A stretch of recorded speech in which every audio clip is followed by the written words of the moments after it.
नमस्कार साथियों, एस विवेकानंद के डिजिटल प्लेटफॉर्म पे आप सभी का स्वागत है, अभिनंदन है। और आज हम टेस्ट सीरीज़ जो 5 है उसका सॉल्यूशंस करेंगे। तो दोस्तों यहाँ पर जो अपना पहला क्वेश्चन है, क्वेश्चन संबंधित है चतुर्थकों से, क्वार्टाइल से। यहाँ पर दोस्तों क्वेश्चन है, यदि 25% पद मूल्य 20 से कम है, 25% वैल्यूज आर लेस देन 20 तथा 25% पद मूल्य 65 से अधिक है, तो चतुर्थक विचलन गुणांक क्या होगा? What is the coefficient of quartile deviation. तो दोस्तों सबसे पहले तो हमें कोफिशिएंट ऑफ क्वार्टाइल डेविएशन का फॉर्मूला पता होना चाहिए कि क्यूडी का हमारा क्वार्टाइल डेविएशन का जो कोफिशिएंट है उसका फॉर्मूला क्या है। तो दोस्तों अगर हम बात करें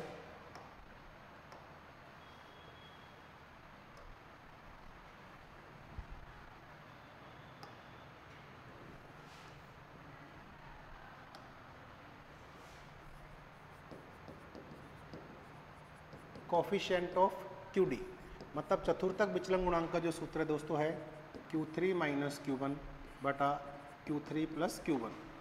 ये दोस्तों हमारा सूत्र है। अब हमें चाहिए Q3 और Q1। दोस्तों यहाँ पर लिखा हुआ है 25% पद मूल्य 20 से कम है। अगर हम दोस्तों देखें तो यहाँ पर लिखा हुआ है 25% पद मूल्य 20 से कम है, मतलब दोस्तों कम होते हैं लेफ्ट साइड में, मतलब लेस देन, और ज़्यादा होते हैं अधिक साइड में। दोस्तों 25% मूल्य, इधर मैंने 25 कर दिया, इधर बचे क्योंकि टोटल 100% होते हैं, इधर बचा 75 और यहाँ पर एक वैल्यू है 20। अब आपको समझ में आ जाएगा कि 25% पद मूल्य 20 से कम है, मतलब दोस्तों ये जो 20 है ये Q1 की वैल्यू है, दिस इज द Q1। और आगे लिखा हुआ है 25% पद मूल्य 65 से अधिक है। अब मैंने एक लाइन और खींच दी दोस्तों, पता करने का अच्छा तरीका है, अगर अधिक बोल रहा है तो उसको राइट में लिख दो, कम बोल रहा है तो लेफ्ट में लिख दो। ये कहता है दोस्तों 25% पद मूल्य 65 से अधिक है। 65 को थोड़ी देर के लिए भूल जाइए, 25% अधिक है, तो दोस्तों 25% आपका मैंने इधर लिख दिया। और अगर 25% अधिक है तो कम बचे 75%, और इस विभाजन में जो बांटता है वो है Q3। तो दोस्तों यह कह रहा है Q3 हमारा यहाँ पर हो जाएगा 65। तो क्वेश्चन सिंपल है कि 25% मूल्य 20 से कम है, मतलब 20 जो हमारा है वो Q1 है, और 25% मूल्य 65 से अधिक है, इसका मतलब है Q3 हमारा दोस्तों 65 है। तो अब हम आराम से इसको निकाल सकते हैं। तो दोस्तों आराम से इसकी हम कैलकुलेशन कर ले, तो यहाँ पर हो जाएगा 65 माइनस 20 डिवाइडेड बाई 65 प्लस 20, ये हो गया दोस्तों हमारे पास 45/85। 5 से दोस्तों इसको काट दीजिए, ये कट जाएगा 9/17। दोस्तों भाग देंगे 17 में तो हमारे पास वैल्यूज़ बचेगी 0.1785, लगभग 0.529 समथिंग बचेगा, तो लगभग 0.53 के आसपास आएगा। ऑप्शन नंबर बी हमारा सही है। तो दोस्तों विभाजन मूल्यों में हमें क्वार्टाइल्स, डेसाइल्स और परसेंटाइल को निकालने के लिए सबसे अच्छा तरीका यह है कि हम जब दे रखे होते हैं, जैसे मैंने कह दिया 30% मूल्य 45 से कम है, तो दोस्तों 30% को लेफ्ट में रख दें, बाकी जब 30 कम है तो 70 उससे अधिक हो गए। तो हमें ये देखना है कि ऐसा कौन सा विभाजन मूल्य है जो इसको इस कैटेगरी में बांटता है। ठीक है दोस्तों, तो ये हमें ध्यान रखना है यहाँ पर। और बाकी Q3 और Q1 में हमें ये भी पता है कि Q3 का मान छोटा होता है, Q3 का मान बड़ा होता है, तो ऑब्वियसली जो छोटा मान है वो Q1 है और जो बड़ा मान है वो Q3 है। और हमारा आंसर हो गया दोस्तों 0.53। कई बच्चे दोस्तों जल्दीबाजी में यहाँ पर Q3 minus Q1 divide by 2 चतुर्थक विचलन निकाल लेते हैं, लेकिन यहाँ पर चतुर्थक विचलन गुणांक कोफिशिएंट ऑफ क्वार्टाइल डेविएशन पूछा है, कोफिशिएंट पूछा है, उसका हमें ध्यान रखना है। तो ऑप्शन बी यहाँ पर सही है। नेक्स्ट क्वेश्चन की तरफ बढ़ते हैं। नेक्स्ट क्वेश्चन दोस्तों हमारा होगा, नेक्स्ट क्वेश्चन है दोस्तों हरात्मक माध्य से, हार्मोनिक मीन से। तो दोस्तों हार्मोनिक मीन आप सब लोगों ने पढ़ा होगा। हार्मोनिक मीन का जो हमारा सूत्र होता है, इसमें हम क्या करते हैं, जो मूल्य होते हैं उनका रेसिप्रोकल व्युत्क्रम करते हैं, उनका अर्थमेटिक मीन निकालते हैं, फिर उसका भी वापस व्युत्क्रम करते हैं। तो दोस्तों HM का सूत्र हमारा क्या होता है? HM 1/1/n sigma 1/xi। दोस्तों ये हमारा HM का सूत्र होता है। मतलब जैसे हमारे पास मूल्य है x1, x2, x3, xn, तो n मूल्यों का दोस्तों पहले हम व्युत्क्रम मतलब रेसिप्रोकल करते हैं। जैसे 1 है तो 1/1, 2 है तो 2/2, 1 है तो 1 का तो 1 ही रहेगा, 2 का 1/2, 3 का 1/3, 4 का 1/4, उनका रेसिप्रोकल करते हैं, फिर उसका समांतर माध्य निकालते हैं। दोस्तों ये क्या है नीचे? ये नीचे है मूल्यों के व्युत्क्रमों का समांतर माध्य। जो हमारे पास मूल्य है उनका व्युत्क्रम करेंगे, उनका रेसिप्रोकल करेंगे और उसका अर्थमेटिक मीन निकाल लेंगे, फिर उसका रेसिप्रोकल करेंगे, तो हमारे पास HM आता है। अगर आपने HM की दोस्तों डेफिनेशन पढ़ी होगी तो क्या होता है? HM क्या है? पद मूल्यों के व्युत्क्रमों के समांतर माध्य का व्युत्क्रम। तो दोस्तों पद मूल्य तो है x1 x2 xn, इनके व्युत्क्रम है 1/xi। तो इन सभी व्युत्क्रमों को जोड़ देंगे, n से डिवाइड कर देंगे, तो ये तो हो गया व्युत्क्रमों का समांतर माध्य, और उसको वापस व्युत्क्रम कर देंगे तो वो हो जाएगा दोस्तों हमारे पास हरात्मक माध्य। तो हरात्मक माध्य अगर इंग्लिश में बात करें तो हरात्मक माध्य क्या है? Arithmetic mean of reciprocal of its values and it's reciprocal, मतलब व्युत्क्रमों के समांतर माध्य का व्युत्क्रम। तो दोस्तों हमारे पास मूल्य जो दे रखे हैं वो पहले से ही उल्टे हैं, तो इन्हें हमें वापस करना पड़ेगा क्योंकि ये मूल्य, ये व्युत्क्रम नहीं है। तो याद रखा 1, 1/2, 1/3, 1/4, 1/n का हरात्मक माध्य क्या होगा? तो दोस्तों हमें HM निकालने के लिए क्या करना पड़ेगा? 1 मूल्य दोस्तों यहाँ भी n ही है कि 1 से लेकर n तक मूल्य है, तो n मूल्य है तो 1/n से डिवाइड कर देंगे। फिर दोस्तों क्या करना है? इन सभी मूल्यों को क्या करना है? हमें रेसिप्रोकल करना है, इनका व्युत्क्रम करना है। तो मूल्य हमारे पास 1 है, तो 1 का व्युत्क्रम हो गया 1। दोस्तों 1/2 का उल्टा हो जाएगा 2, क्योंकि इसका वापस व्युत्क्रम करना है। 1/1/2 करेंगे तो 2 आ जाएगा, 1/3 का व्युत्क्रम करेंगे तो 3 आएगा। ऐसे करके दोस्तों ये n तक हो जाएगा। तो अगर ये 1 से लेकर n होते तो इसको 1, 1/2, 1/3 ऐसे करते हैं, लेकिन इसमें पहले ही मूल्य आपके भिन्नों में है तो इसको हमें वापस उल्टा करेंगे तो ये हो जाएगा 1, 2, 3, 4, 5 अप टू n। अब दोस्तों करना कुछ नहीं है, ये हो जाएगा 1/n। n पदों के जो योग होता है उसका सूत्र आपको पता होगा दोस्तों, n × n + 1/2 आपका होता है। इस n से ये n कट जाएगा, हमारे पास बचेगा 1/n + 1/2, या फिर देखेंगे दोस्तों बचेगा 2/n + 1। सिंपल है, तो हमारा आंसर हो जाएगा 2/n + 1। तो दोस्तों n पदों का समांतर माध्य तो होता है n + 1/2, तो ये इसका उल्टा हो जाएगा हरात्मक माध्य। तो ऑप्शन नंबर डी हमारा यहाँ पर सही है। आगे बढ़ते हैं नेक्स्ट क्वेश्चन की तरफ। नेक्स्ट क्वेश्चन क्या कहता है दोस्तों? आपेक्षिक बारंबारता, यह बारंबारता घनत्व को परिभाषित किया जाता है।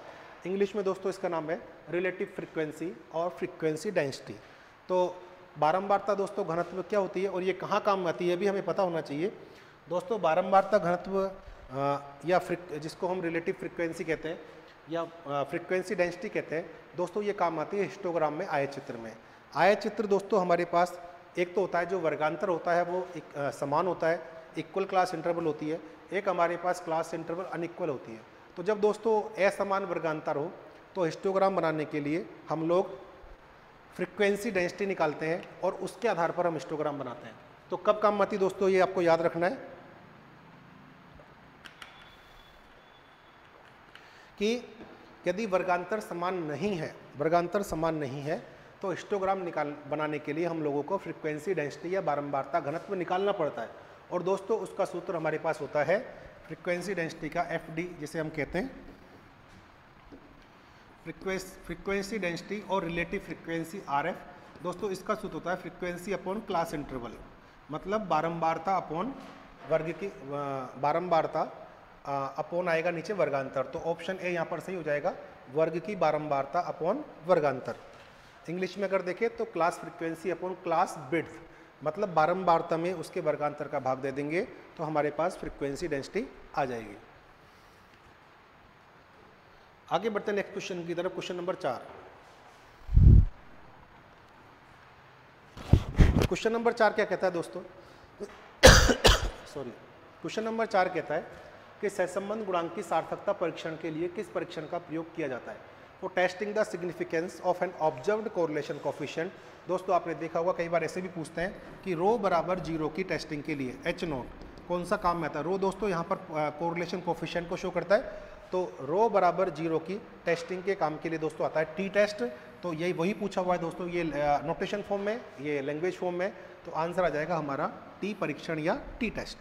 ऑप्शन नंबर यहाँ पर आपका जो डी है वो सही है। बढ़ते हैं दोस्तों नेक्स्ट क्वेश्चन नंबर 5 की तरफ। क्वेश्चन नंबर 5 है, प्रसामान्य समष्टि में सिग्मा स्क्वायर 1 के परीक्षण हेतु सर्वाधिक उपयुक्त परीक्षण कौन सा है? दोस्तों सिंगल वेरिएंस की टेस्टिंग की अगर मैं बात करूं, एक प्रसरण या एक प्रमाप विचलन कि किसी पॉपुलेशन का मैं पता करूं, किसी की ये एक पॉपुलेशन है, ये एक समष्टि तथा इसका प्रमाप विचलन 1 है या 2 है या 5 है, जो भी है उसको टेस्ट करने के लिए दोस्तों काम में आता है काई स्क्वायर टेस्ट। तो यहाँ पर आंसर आएगा काई वर्ग परीक्षण। दोस्तों सबकी इनकी अपनी इंडिविजुअल्स एप्लीकेशन है कि कौन कौन सा टेस्ट कहाँ कहाँ काम में आता है। अगर बात करें काई स्क्वायर टेस्ट की, तो काई स्क्वायर टेस्ट दोस्तों काम में आता है हमारा, पहला है गुडनेस ऑफ फिट में, अगर आपने सुना होगा जिसको बोलते हैं सामंजस्य सुष्ठुता की जांच के लिए, या प्रत्याशित बारंबारता ऑब्जर्व्ड जो प्रायोगिक बारंबारताओं के बराबर है या नहीं उसकी जांच के लिए काम में लेते हैं। दूसरा होता है गुणों की स्वतंत्रता की जांच के लिए, तो for test the independence of attribute. तीसरा होता है for testing the single variance की टेस्टिंग में इसको हम काम में लेते हैं। इसके अलावा और भी 1-2 एप्लीकेशन, लेकिन दोस्तों ये मेन 3 एप्लीकेशन है जो हमें अच्छे से याद करनी है। तो काई स्क्वायर टेस्ट हमारा यहाँ पर आंसर होगा। नेक्स्ट क्वेश्चन की तरफ बढ़ते हैं दोस्तों। क्वेश्चंस के अंदर थ्योरी क्वेश्चन ज़्यादा होते हैं, देखते टिक लगाने वाले, तो हमें स्टैटिस्टिक्स में यानी कि बहुत ज़्यादा इसमें क्वेश्चन हमारे 5 से 7 या 8 क्वेश्चन प्रैक्टिकल होते हैं, बाकी 20 के आसपास क्वेश्चन जो होते हैं वो ऐसे होते हैं, अगर उनमें कोई कैलकुलेशन भी होती है तो ऐसी कैलकुलेशन होती है कि वो विद इन 30 सेकेंड सोल्व हो जाती है, जिसमें स्मार्टनेस से हमें उसे कैलकुलेशन करनी होती है। तो दोस्तों क्वेश्चन नंबर 6 हमारा है 15 आकार के एक सीमित समग्र से प्रतिस्थापन सहित मतलब विद रिप्लेसमेंट एक सरल यादृच्छिक प्रतिदर्श प्राप्त किया जाता है। यदि आबादी का मानक विचलन 7 है तो प्रतिदर्श माध्य की मानक त्रुटि का मान क्या होगा। दोस्तों ध्यान रखना है, simple random sampling with replacement पूछा हुआ है और आपको पॉपुलेशन है 15 और आपके ये बोल रहा है कि स्टैंडर्ड डेविएशन दोस्तों यहाँ पर 7 है और सैंपल लिया है 5 का। तो what is the standard error of sample mean. तो दोस्तों अगर मैं बात करूँ WOR की और WR की बात करूँ तो WOR में ये क्वेश्चन अलग तरीके से होगा और WR में अलग तरीके से होगा। अगर दोस्तों बात करूँ WR की तो स्टैंडर्ड एरर ऑफ x बार, ये दोस्तों क्या हो जाएगी हमारी यहाँ पर होती है sigma by root n. WR के अंदर सिग्मा बाई रूट एन होती है, WOR में उसका वेरिएंस का फॉर्मूला होता है, उस फॉर्मूले से हम रूट लगा के निकालते हैं। इसका वेरिएंस दोस्तों 2 तरीके से होता है। एक वेरिएंस तो आपने ये पढ़ा होगा, इसका WR का जो वेरिएंस होता है एक होता है दोस्तों n-1/nn s स्क्वायर, और यहाँ पर मैं s स्क्वायर की वैल्यू पुटअप करूँ तो निकल के आता है सिग्मा स्क्वायर अपॉन n। क्या निकल के आता है दोस्तों, सिग्मा स्क्वायर अपॉन n निकल के आता है। तो अगर मैं वेरिएंस का रूट करूँगा तो स्टैंडर्ड एरर आ जाएगी, या तो मैं इसका रूट कर दूँ या मैं इसका रूट कर दूँ, दोनों एक ही बात है। तो इसका रूट करेंगे तो दोस्तों हमारे पास आएगी सिग्मा बाई रूट n। तो हमारे यहाँ पर सीधा सीधा सिग्मा दे रखा है दोस्तों 7, तो हमारा सिग्मा हो जाएगा 7, n हो गया 5, तो ये हो जाएगा रूट 5। तो दोस्तों कोई बड़ी कैलकुलेशन यहाँ पर कैलकुलेशन है ही नहीं, ये क्वेश्चन देखते टिक लगाने वाला है, तो इसको कैलकुलेशन में ना मान के सिंपल क्वेश्चन मानेंगे तो आंसर हो जाएगा option number B sigma by root n. Question ने सब कुछ दिया हुआ है, केवल कि आपको ये पता होना चाहिए कि standard error sigma by root n होती है इसकी। बढ़ते हैं दोस्तों नेक्स्ट क्वेश्चन की तरफ। क्वेश्चन नंबर 7 क्या कहता है, वास्तविक मजदूरी और मजदूरी के बीच निम्नलिखित में किसके द्वारा दर्शाया गया है। दोस्तों वास्तविक मजदूरी और एक मजदूरी को हम यहाँ मौद्रिक मजदूरी भी कह सकते हैं और सिंपल मजदूरी भी कह सकते हैं। वास्तविक मजदूरी एक अलग वर्ड है। तो वास्तविक मजदूरी और मौद्रिक मजदूरी मतलब जो रियल वे में वास्तव में हमें जैसे किसी को डेली कोई काम करता है उसे 400 रुपये मिलता है तो वो उसकी मौद्रिक मजदूरी कहलाएगी। वास्तविक मजदूरी तुलना करने के लिए हम बेस ईयर का काम में लेते हैं। तो दोस्तों यहाँ पर रियल वेजेज निकालने का जो सूत्र होता है, वास्तविक मजदूरी निकालने का आपने देखा होगा, रियल वेजेज का जो दोस्तों सूत्र होता है, रियल वेजेज को बोलते हैं वास्तविक मजदूरी। ये होती है दोस्तों मनी इनकम अपॉन CPI मतलब कंज्यूमर प्राइस इंडेक्स या जीवन निर्वाह सूचकांक, और दोस्तों परसेंटेज में निकालने के लिए इसे 100 से गुणा कर देते हैं। तो हमारा दोस्तों यहाँ पर आंसर आएगा वास्तविक मजदूरी का, ऊपर तो आएगी दोस्तों मौद्रिक मजदूरी जो मिल रहा है और नीचे आएगा निर्वाह सूचकांक या जीवन निर्वाह सूचकांक इसे हम कह सकते हैं, और गुणा 100 कर देंगे तो हमारा ऑप्शन सी यहाँ पर राइट होगा। तो दोस्तों मौद्रिक मजदूरी में यदि CPI कंज्यूमर प्राइस इंडेक्स उपभोक्ता मूल्य सूचकांक या जीवन निर्वाह सूचकांक या निर्वाह सूचकांक का भाग दे देते हैं तो हमें वास्तविक मजदूरी प्राप्त होती है। इंग्लिश में देख लीजिए दोस्तों एक बार, तो रियल वेजेस अगर हम निकालेंगे तो money wages upon cost of living index number जीवन निर्वाह सूचकांक या इसे कंज्यूमर प्राइस इंडेक्स भी कह सकते हैं, गुणा 100 कर देंगे तो हमारा इन दोनों में ये संबंध होता है, इससे हम ये निकाल सकते हैं। सिंपल क्वेश्चन है। बढ़ते हैं नेक्स्ट क्वेश्चन की तरफ। Question number 8। क्वेश्चन नंबर 8 दोस्तों हमारे पास क्या कहता है कि प्रथम प्रकार के त्रुटि की अधिकतम प्रायिकता जो कि निर्णय करने वाला सहन कर सकता है को कहा जाता है। The maximum probability of A type first error that a decision maker will tolerate is called at the. दोस्तों जब भी हम टेस्टिंग ऑफ हाइपोथेसिस पढ़ते हैं तो आप लोगों ने पढ़ा होगा कि हम अल्फा को फिक्स करते हैं और बीटा का मिनिमम कोशिश करते हैं। तो दोस्तों अल्फा को फिक्स इसलिए करते हैं कि हमने उसको फिक्स कर दिया कि अधिकतम मैं इतनी एरर जो है वो सहन कर सकता हूँ फर्स्ट प्रकार की त्रुटि, और कि भाई जब मेरा लोड सही हो, reject H0 when H0 is true, शून्य परिकल्पना सही हो उसके बाद भी रिजेक्ट हो जाए तो मैं इतना मैक्सिमम जो भी उसने फिक्स किया है वो हम पहले ही काल्पनिक स्तर पर या उसको मनमाने स्तर पर आर्बिट्रेरी लेवल पर फिक्स कर लेते हैं। तो दोस्तों ये वही स्तर है जिसको एक जो कोई भी जो व्यक्ति है या जो मैन्युफैक्चरर या निर्माता है वो सहन कर सकता है। तो दोस्तों प्रथम प्रकार की त्रुटि की अधिकतम प्रायिकता, दोस्तों क्योंकि हम फिक्स कर लेते तो ये अधिकतम हो गई कि इससे अधिक मैं सहन नहीं कर सकता, तो प्रथम प्रकार के त्रुटि की अधिकतम प्रायिकता जो कि निर्णय लेने वाला है, निर्णय करने वाला जो डिसीजन मेकर है वो सहन कर सकता है, तो दोस्तों उसे बोलते हैं सिग्निफिकेंस लेवल। क्या कहते हैं दोस्तों? सिग्निफिकेंस लेवल, या हिंदी में कहते हैं सार्थकता स्तर। दोस्तों क्रांतिक मान यहाँ नहीं होगा, क्रांतिक मान एक वैल्यू होती है कि क्रांति, जैसे हम लोग क्रिटिकल रीजन की इससे बड़ा होने पर रिजेक्ट करेंगे, उससे छोटा, कई बच्चे इसमें कंफ्यूज हो जाते हैं कि भरे क्या। तो दोस्तों प्रथम प्रकार की अधिकतम प्रायिकता जो कि निर्णय से लेने वाला सहन कर सकता है वो हमारी होती है अल्फा, और वो ही मैक्सिमम होती है। तो हमारा आंसर हो गया दोस्तों यहाँ पर ऑप्शन नंबर डी। बढ़ते नेक्स्ट क्वेश्चन की तरफ। क्वेश्चन नंबर 9 क्या कहता है? वार्षिक आंकड़ों की एक समय श्रृंखला में निम्न में से कौन कौन से घटक हो सकते हैं? A time series of annual data can contain which of the following components?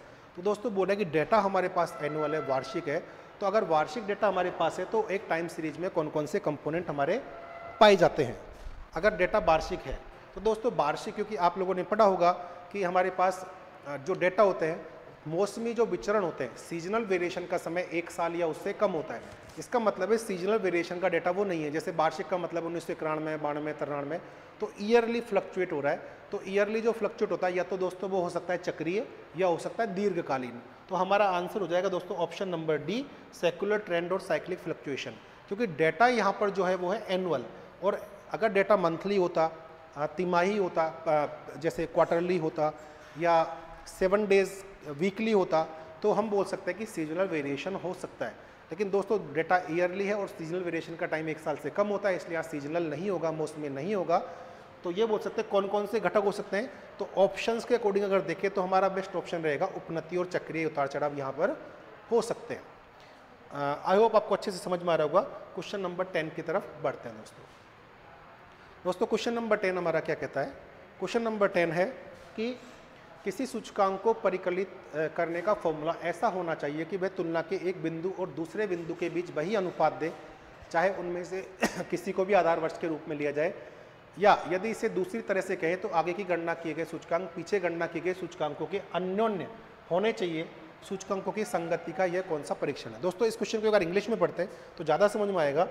देखिए, the formula for calculating an index number should be such that is give the same ratio between 1 and 2 is taken as the base or putting is another way. The index number recogned forward should be reciprocal of the one recogned backward. Which test of consistency of index number is this? तो दोस्तों consistency का ये कौन सा test है? आपने पढ़ा होगा दोस्तों कि P01 गुणा P10 बराबर 1 होना चाहिए, या मैं इसे कहूँ P01 बराबर 1/P10 होना चाहिए। दोस्तों यही ये बात कह रहा है कि same ratio between the two taken as the base of putting another way, the index number forward should be reciprocal of 1 backward. मतलब एक इंडेक्स नंबर दूसरे का रेसिप्रोकल होना चाहिए। मैं इसे देशी भाषा में कहूँ तो ये क्या कहता है दोस्तों? ये कहता है कि सपोज करो एक हमारा आधार वर्ष था 2001, आधार वर्ष था 2001 और करंट ईयर है 2011 मान लो। तो दोस्तों अगर सपोज करो यहाँ कोई वस्तु 5 रुपये की थी और इंडेक्स नंबर यहाँ पर आधार वर्ष में कोई वस्तु यहाँ पर दोस्तों कोई वस्तु यहाँ 5 रुपये की थी, यहाँ बढ़कर वो 10 रुपये की हो गई। तो दोस्तों यहाँ का इंडेक्स नंबर तो 100 आएगा, यहाँ का 200 आएगा, क्योंकि यहाँ से वो 100% महंगी हो गई। अब ये दोस्तों क्या कहता है कि अगर मैं इसको आधार लूँ और इसको करंट ईयर लूँ तो ये इसका रेसिप्रोकल होना चाहिए। मतलब अगर मैं पीछे मुड़ के देखूँ, जैसे मैं बोल रहा हूँ कि मैं 2001 से 2011 तक गया तो महंगाई दुगनी हो गई, तो ये बोलता है अगर मैं 2011 से 2001 की तरफ देखूँ तो वहाँ महंगाई उसकी आधी होनी चाहिए। मतलब अगर मैं इसको बेच लूँ तो यहाँ महंगाई लगना चाहिए कि 50% कम थी। तो दोस्तों यही ये कहता है। इसका मतलब सिंपल सा है कि एक इंडेक्स नंबर दूसरे का रेसिप्रोकल होना चाहिए। जैसे अगर मैं बोलता हूँ कि मैं यहाँ से यहाँ गया तो महंगाई 100% बढ़ गई, अगर मैं पीछे जाऊँ तो वो मुझे सेम पिक्चर रिफ्लेक्ट होनी चाहिए कि मैं ये बोलूँ कि यहाँ से यहाँ पहुँचने पर 100% बढ़ गई। तो अगर मैं पीछे देखूँ तो मुझे लगता है कि वहाँ पहले महंगाई आज की 50% थी, मतलब आज की आधी थी। तो दोस्तों ये पूरा जो स्टेटमेंट है, अगर ढंग से अगर हम इसको देखें तो ये पूरा स्टेटमेंट दोस्तों आपका टाइम रिवर्सल टेस्ट का है। तो यहाँ आंसर होगा कालोत्क्रमण परीक्षण या कालोत्क्रम परीक्षण। मैंने इसमें ये कालोत्क्रमण लिखा है, ऑप्शंस में ऐसे ही आया हुआ है, तो सेम लैंग्वेज रहने दिए क्योंकि ऐसे क्वेश्चन आता है। तो हमें ध्यान रखना है कि सूचकांक जो है पीछे गणना के सूचकांकों के अन्योन्य होने चाहिए, मतलब सेम रिफ्लेक्शन होनी चाहिए, ये हमें दोस्तों ध्यान रखना है। तो यहाँ पर ये लैंग्वेज दोस्तों हमें ध्यान रखना है कि लैंग्वेज इस तरह से आती है तो हमें आंसर क्या होगा ये हमें पता करना चाहिए। क्वेश्चन नंबर 11 की तरफ बढ़ते हैं। क्वेश्चन नंबर 11 क्या कहता है दोस्तों, कुल उर्वरता दरें आदान प्रदान करती है। Total fertility rates provides the basis for. तो दोस्तों टोटल फर्टिलिटी रेट एक तो देती है कंप्लीट फैमिली साइज का एस्टिमेट देती है, तो पहला ऑप्शन हमारा सही है। एक्सपेक्टेड मैक्सिमम फैमिली साइज कितनी होगी ये हमें बता देती है। दोस्तों अगर हमें फैमिली साइज का पता चल जाता है और TFR अगर हमारी बहुत ज़्यादा होती है तो हमें पॉपुलेशन प्रोजेक्शन, मतलब पॉपुलेशन प्रोजेक्शन का मतलब है कि पॉपुलेशन बढ़ेगी या घटेगी, थोड़ा बहुत इससे आइडिया हमें मिल जाता है, तो ऑप्शन 2 भी सही है। और वांछित समय में समष्टि का बढ़ना, population increase in A desired period. दोस्तों अगर आपने देखा होगा तो TFR हमारी होती क्या है, TFR की अगर मैं दोस्तों बात करूं, TFR क्या देती है कि 1000 फीमेल्स अपने पूरे जीवन काल में ऑन एन एवरेज कितने शिशुओं को जन्म देती है। मतलब जो 1000 फीमेल्स हैं, प्रति 1000 महिलाएं अपने पूरे चाइल्ड बेयरिंग एज का मतलब है जन्म देने योग्य आयु में कुल कितने शिशुओं को जन्म देती है, तो वो दोस्तों TFR है। वो TFR आपने निकाला होगा, TFR क्या होता है, सम ऑफ एज SFR, मतलब जो हमारी स्पेसिफिक फर्टिलिटी रेट होती है, विशिष्ट उर्वरता दरों का जो योग होता है उसे बोलते हैं कुल उर्वरता दर। तो दोस्तों कुल का मतलब है 1000 महिलाएं सपोज करो ऑन एन एवरेज अपने पूरे जीवन काल में 3000 शिशुओं को जन्म देती है। इसका मतलब दोस्तों 1 फीमेल 3 शिशुओं को जन्म दे रही है। 1 फीमेल कितने को जन्म दे रही है, 3 शिशु को। इसका मतलब है फैमिली साइज दोस्तों यहाँ पर क्या हो जाएगी, 3 तो बच्चे, पति प्लस पत्नी, दोस्तों हो गया 5। तो ये लगभग एक एस्टिमेटेड फैमिली साइज हमारे पास यहाँ से मिल चुका है और इससे हम पॉपुलेशन प्रोजेक्शन कर सकते हैं कि पॉपुलेशन लगभग कितनी होगी, कितने परिवार हैं। और वांछित समय में समष्टि का बढ़ना, एक पर्टिकुलर समय में समष्टि इंक्रीज होगी या कम होगी वो भी इस समय पता लग जाता है। माना कि TFR बहुत ज़्यादा तो समष्टि हमारी बढ़ेगी वरना नहीं बढ़ेगी। तो दोस्तों यहाँ आएगा आंसर उपरोक्त सभी, ये हमें ध्यान रखना है। अगर क्वेश्चन आता है तो सेम लैंग्वेज में कई बार क्वेश्चन रिपीट हो जाता है तो हमें इसको ध्यान रखना है। क्वेश्चन नंबर दोस्तों 12 क्या कहता है, क्वेश्चन नंबर 12 है कि केवल प्रतिदर्शन ही समंकों के संकलन की एकमात्र व्यवहारिक विधि है यदि समष्टि के अंदर इकाइयों की संख्या है। Sampling is the only method for selecting units when the units in populations are. ये बोल रहा है दोस्तों कि ऐसी कौन सी परिस्थिति है दिए गए ऑप्शंस में से जहाँ पर हम केवल सैम्पलिंग ही कर सकते हैं। हमारे पास दोस्तों पूरा 2 चीज़ें होती है, एक होती है सैंपल सर्वे, एक होती है सेंसस, जिसे हम कंप्लीट एनुमरेशन या पूर्ण गणना या जनगणना भी कहते हैं। तो एक तो हो गया प्रतिदर्श सर्वेक्षण और एक हो गया दोस्तों पूर्ण गणना या जनगणना। तो दोस्तों यहाँ पर ये पूछा है कि ऐसी कौन सी परिस्थिति है केवल प्रतिदर्शन ही, मतलब सैम्पलिंग इज ओनली मेथड, कि सैम्पलिंग ही एकमात्र मेथड है जहाँ हम स्टडी कर सकते हैं। तो ऐसा कौन सा ऑप्शन है दोस्तों, तो दोस्तों अगर 1 से लेकर 100 इकाई है हमारे पास तो हम पूर्ण गणना कर सकते हैं, 1000 इकाई है तो भी पूर्ण गणना कर सकते हैं, पॉपुलेशन फाइनाइट है, सीमित है, तो भी पूर्ण गणना कर सकते हैं। लेकिन दोस्तों अगर पॉपुलेशन इनफाइनाइट है, अनंत है, तो हम पूर्ण गणना नहीं कर सकते, वहाँ हमें सैंपल लेकर ही काम करना पड़ेगा। तो आंसर आ जाएगा ऑप्शन नंबर सी। दोस्तों क्वेश्चन बहुत ही सरल है, बस लैंग्वेज से कई बार हम कन्फ्यूज होते हैं कि ये क्या क्वेश्चन आ गया, भरना क्या है। तो अब हमें समझ में आ गया होगा कि प्रतिदर्शन ही समंकों के संकलन की एकमात्र व्यवहारिक विधि है। मतलब व्यवहार में हम केवल अनंत होगी तो व्यवहार में सैंपल सर्वे ही काम में लेंगे, अदरवाइज नहीं लेंगे। बाकी सब में सैंपल सर्वे भी कर सकते हैं और पूर्ण गणना भी कर सकते हैं। तो ये एकमात्र ऐसी कंडीशन है जहां केवल सैंपल सर्वे ही व्यवहारिक तौर पर काम में ली जा सकती है, पूर्ण गणना नहीं कर सकते। बढ़ते हैं दोस्तों नेक्स्ट क्वेश्चन की तरफ। क्वेश्चन नंबर 13, आयत चित्र की मदद से हम क्या बना सकते हैं या क्या प्राप्त कर सकते हैं। With the help of histogram we can prepare. तो दोस्तों बारंबारता बंटन यहाँ से प्राप्त किया जा सकता है हिस्टोग्राम की मदद से, और बिल्कुल फ्रीक्वेंसी डिस्ट्रीब्यूशन हमें प्राप्त कर सकते हैं। अगर आपने देखा होगा तो हिस्टोग्राम दोस्तों इस तरह से होते हैं।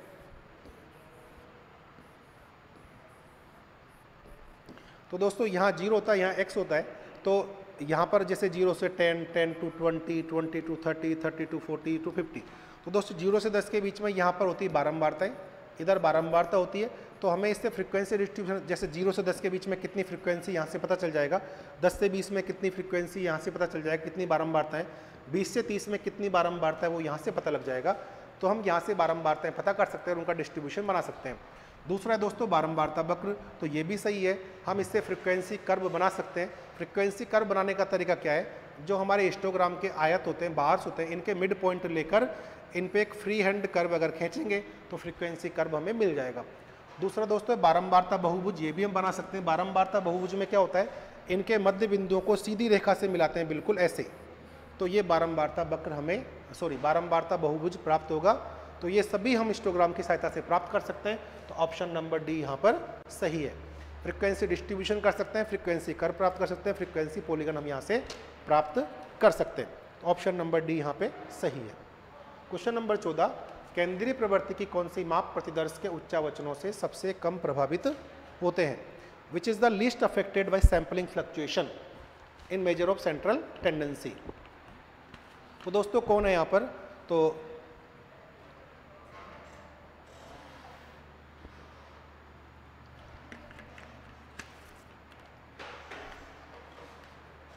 दोस्तों अगर हम देखें यहाँ पर तो केंद्रीय प्रवृत्ति की कौन सी माप है। अब दोस्तों कई बच्चों को ये नहीं पता होगा कि ये सैम्पलिंग फ्लक्चुएशन होते क्या है, व्हाट इज द प्रतिदर्श के उच्चावचन। दोस्तों सैम्पलिंग फ्लक्चुएशन इज नथिंग, अगर आप प्रॉपर्टी देखेंगे तो दो प्रॉपर्टी हमारी होती है। एक तो होती है प्रतिदर्श के उच्चावचन या उच्चावचनों से, एक होती है एक्सट्रीम वैल्यूज। तो एक होते हैं दोस्तों सैम्पलिंग फ्लक्चुएशन और एक होते हैं हमारे एक्सट्रीम वैल्यूज। तो सैम्पलिंग फ्लक्चुएशन होता क्या है, जैसे मैं आपको एग्जांपल दूं कि सैम्पलिंग फ्लक्चुएशन में क्या होता है, जैसे माना कि एक मेरी पूरी पॉपुलेशन है, इसमें 1000 यूनिट्स हैं। एक व्यक्ति ने क्या किया, इसमें से 50 का सैंपल लिया और उससे दोस्तों 50 के सैंपल से एक x बार निकाला, x1 बार कह सकते हैं, और माना कि ये आया 10.5। ये दोस्तों मैंने मीन निकाला। अब उसने क्या किया, जो मीन निकाला उससे पूरी पॉपुलेशन को रिप्रेजेंट कर दिया। ये कुछ भी डेटा हो सकता है, कोई कोई किसी पाइपलाइन की लेंथ, इंच या कुछ भी हो सकती है। तो एवरेज आया 10.5। अब दूसरा व्यक्ति आता है दोस्तों, वो कहता है कि आपने जो डेटा लिए 50 सैंपल लिए वो मुझे सही नहीं लगते, या तो ये कम है या ज़्यादा है, या मुझे लगता है इनमें सैंपलों में गड़बड़ी है, तो मैं सैंपल दूसरे लूँगा या बढ़ाऊँगा या घटाऊँगा। तो दोस्तों सैंपलों को चेंज करना, सैंपल संख्या बढ़ाना या सैंपल संख्या चेंज करना, ये क्या कहलाता है, सैंपलिंग फ्लक्चुएशन। जैसे आपने पढ़ा होगा वोल्टेज फ्लक्चुएशन कम ज़्यादा होता है, ऐसे सैंपल का भी फ्लक्चुएशन हो सकता है। दूसरे ने आया, दूसरे ने बोला कि मैं यहाँ पर 100 का सैंपल लूँगा और मैं भी रैंडमली लूँगा, हो सकता है कुछ इसमें समान आ जाए, और यहाँ पर अगला मान आ रहा है 10.6। इसका मतलब है सैंपल चेंज करने से, संख्या बढ़ाने से घटाने से समांतर माध्य में जो दूसरा समांतर माध्य है उसमें कोई बहुत ज़्यादा चेंज नहीं है। तो हम कहेंगे कि ये सैंपलिंग फ्लक्चुएशन प्रतिचयन के उच्चावचनों से बहुत ही कम प्रभावित हो रहा है। और दोस्तों ऐसा होता है हमारा समांतर माध्य। कारण क्या है इसका, कि समांतर माध्य जब हम निकालते हैं तो यहाँ 50 का भाग दिया, 50 को जोड़कर यहाँ 100 निकाले तो 100 का भाग दिया, तो कोई संख्या अगर बड़ी छोटी आती भी है तो क्योंकि एवरेज हम करते हैं तो वो उसमें सभी में बढ़ जाती है, इस कारण बहुत ज़्यादा इसमें परिवर्तन नहीं होता। अब दोस्तों कई बार क्वेश्चन आता है कि सबसे अधिक प्रभावित कौन होता है, तो दोस्तों सबसे अधिक प्रभावित होती है हमारी माध्यिका, क्योंकि माध्यिका पोजिशनल एवरेज है। अगर हमने सैंपल संख्या बढ़ाई या घटाई या चेंज की तो माध्यिका होती है दोस्तों बीच वाला मूल्य, तो वो पोजिशनल एक जगह पर बैठी हुई है, एक मान के चलो। तो जैसे ही हम सैंपल साइज घटाएंगे बढ़ाएंगे तो उसकी माध्यिका की जो पोजीशन है वो चेंज होने की संभावना ज़्यादा रहती है। इसीलिए कहते हैं कि माध्यिका जो सैंपलिंग फ्लक्चुएशन से सबसे अधिक प्रभावित होती है। तो दोस्तों आई होप आपको सैंपलिंग फ्लक्चुएशन समझ में आ गया होगा। एक चरम मूल्य वाली प्रॉपर्टी और है जिसको कभी हम नेक्स्ट क्लास में, जब क्वेश्चन ये आएगा तब उसका डिस्कशन करेंगे। बढ़ते नेक्स्ट क्वेश्चन की तरफ। क्वेश्चन नंबर 15, एक प्रतिदर्शज होता है, ए सैंपल कंसिस्ट। तो एक सैंपल दोस्तों क्या होता है, तो समग्र की सभी इकाई को क्या हम सैंपल कहते हैं। समग्र का कोई अंश होता है उसे कहते हैं समग्र की 5% इकाई को सैंपल कहते हैं, या 50% इकाई जो समग्र की बाहर से ली गई है वो कहलाएगा। तो दोस्तों सैंपल क्या होता है, सैंपल की एक डेफिनेशन है, sample is any fraction of population. समग्र का कोई हो सकता है। दोस्तों हम ये नहीं कह सकते कि 5% इकाई सैंपल होगी या 10% इकाई सैंपल होगी या 50% इकाई सैंपल होगी। सैंपल को हम सिर्फ इतना कह सकते हैं कि समग्र का कोई हिस्सा, अगर समग्र बड़ा है तो उसमें से बड़ा सैंपल आएगा, छोटा है तो छोटा आएगा। उसकी नेचर कैसी है उस पर भी दोस्तों ये डिपेंड करेगा। इसलिए 5% 10% को हम सैंपल नहीं कहेंगे, हम कहेंगे समग्र का कोई अंश, मतलब any fraction of the population, ये हमारा सैंपल कहलाएगा। नेक्स्ट क्वेश्चन की तरफ आते हैं। नेक्स्ट क्वेश्चन हमारा है टी परीक्षण की मान्यताओं के लिए कौन सा कथन सही नहीं है। टी परीक्षण की मान्यताओं के लिए कौन सा कथन सही नहीं है। तो दोस्तों टी परीक्षण के लिए जो हमारे जंक्शन है, पहला है सैंपल साइज स्मॉल, तो ये कथन हमारा सही है, हमको पूछा है सही नहीं है। प्रतिदर्श सामान्य समष्टि सामान्य समष्टि से लिया गया है, sample is drawn from a normal population, दोस्तों ये भी सही है। प्रतिदर्श के समस्त प्रेक्षक स्वतंत्र है, सैंपल ऑब्जर्वेशन आर इंडिपेंडेंट, दोस्तों ये भी सही है। पॉपुलेशन वेरिएंस इज नॉन, दोस्तों ये सही नहीं है, हम कहते हैं कि समष्टि प्रसरण ज्ञात नहीं होना चाहिए। पॉपुलेशन वेरिएंस और standard deviation should be unknown, दोस्तों हमारा आ जाएगा option number D. Option number D सही नहीं है, हमारी ऑप्शन क्या है, population variance should be unknown या समष्टि प्रसरण अज्ञात होना चाहिए, ज्ञात नहीं होना चाहिए। नेक्स्ट क्वेश्चन देखते हैं दोस्तों, क्वेश्चन नंबर 17, आंकड़ों के अभिनिश्चन एवं संसाधन के समय, ये दोस्तों संशोधन है, संशोधन कर लीजिएगा इसे, संशोधन के समय खासकर जो त्रुटि होती है वह क्या कहलाती है। तो दोस्तों क्या कहलाती है, प्रतिचयन त्रुटि, अप्रतिचयन त्रुटि, प्रतिचयन तथा अप्रतिचयन त्रुटि दोनों, या कोई नहीं। जैसे इंग्लिश में पढ़िए दोस्तों, the error mainly arising at the stage of ascertainment and the processing of data.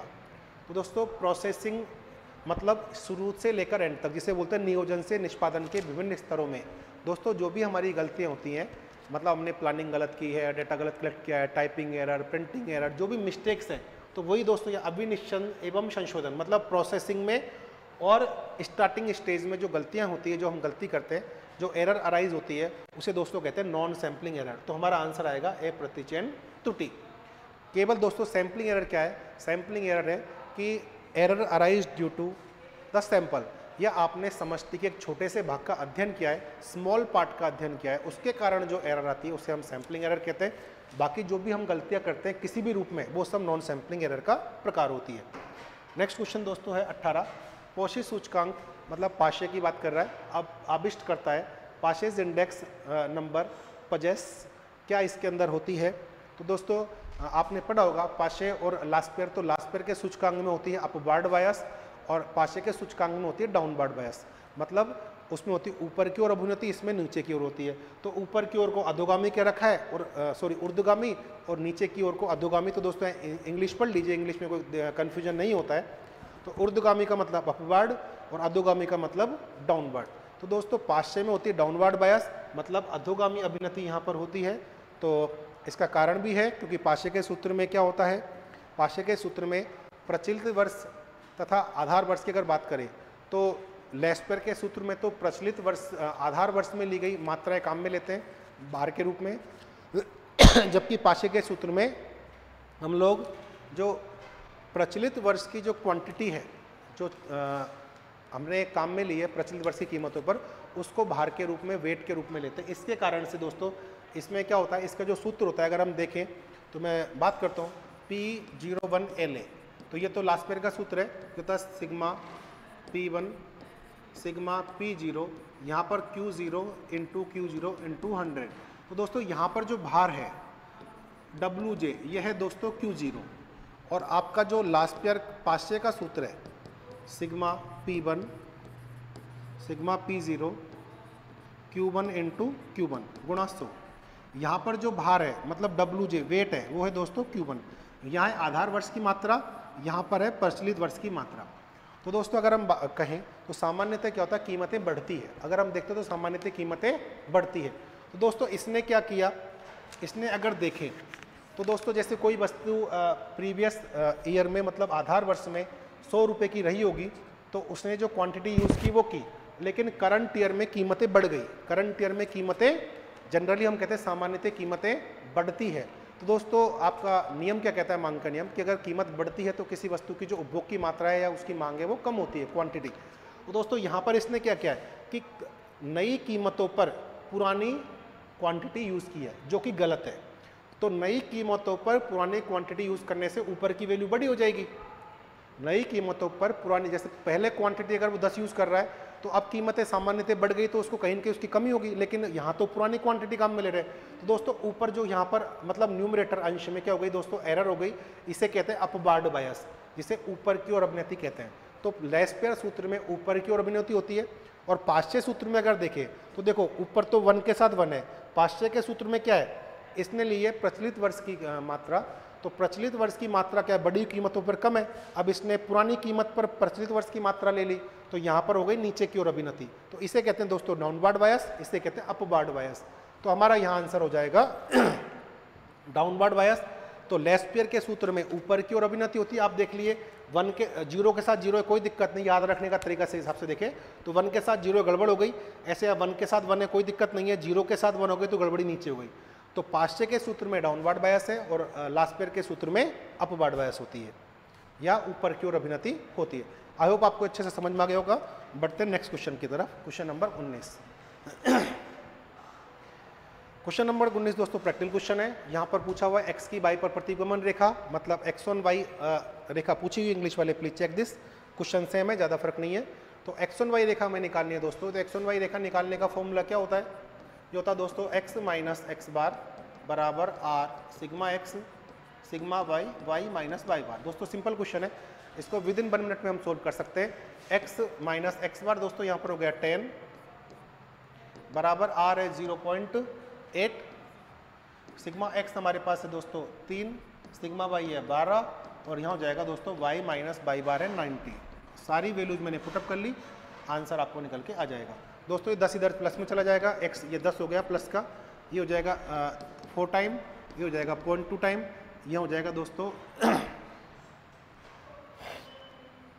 यह हमारे पास बचेगा देखें तो 0.2y 0.2y 2y माइनस दोस्तों 0.2 को मल्टीप्लाई करेंगे 90 से तो ये हो जाएगा दोस्तों 18, हो जाएगा माइनस 18। ये हमारे पास बचेगा 18 को 10 में से माइनस करेंगे तो ये बच जाएगा दोस्तों 0.2y माइनस 8। ये हमारा आंसर हो गया। तो x1y रेखा हो गई हमारी, देख लीजिए दोस्तों कौन सा है 0.2y minus 8। Option number C हमारा यहाँ पर सही है, बड़े आराम से हम इसको निकाल सकते हैं। तो 19 में आएगा ऑप्शन नंबर सी। बढ़ते हैं नेक्स्ट क्वेश्चन की तरफ।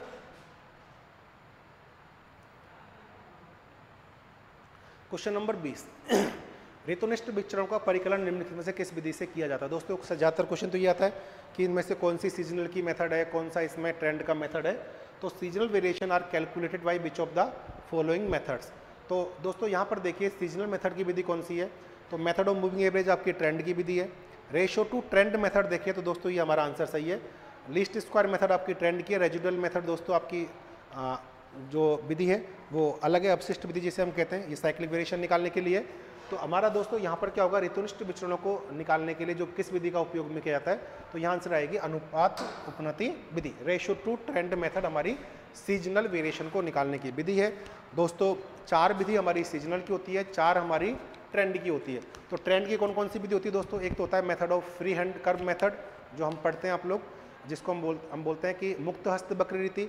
एक होता है दोस्तों मेथड ऑफ सेमी एवरेज जिसे कहते हैं अर्ध मध्यक रीति।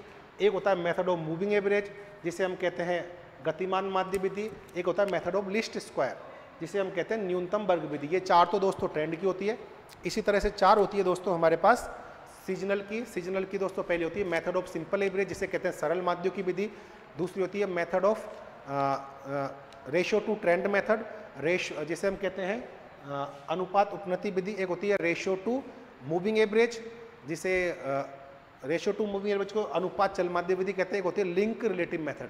तो ये 4 मेथड जो होते हैं ये तो हमारे सीजनल के हैं, वो 4 हमारे ट्रेंड के, ये हमें याद रखना है। और ये हमारा दोस्तों साइक्लिक वेरिएशन का मेथड है। बढ़ते नेक्स्ट क्वेश्चन की तरफ। क्वेश्चन नंबर 21, यदि इस तरह के प्रसरण ज्ञात नहीं हो तो निम्नलिखित से कौन सा उपयुक्त होगा। If the variation of stratas are unknown of the following allocation which is appropriate. दोस्तों हमारे पास एलोकेशन देखें तो एक तो होता है इक्वल एलोकेशन, एक होता है प्रोपोर्शनल जिसे अनुपातिक नियतन कहते हैं, एक होता है हमारे पास नेमन। तो दोस्तों नेमन हमारा सबसे बेस्ट होता है जो हम करना चाहते हैं। नेमन को हम ऑप्टिमम भी कहते हैं, इष्टतम समीकरण भी कहते हैं।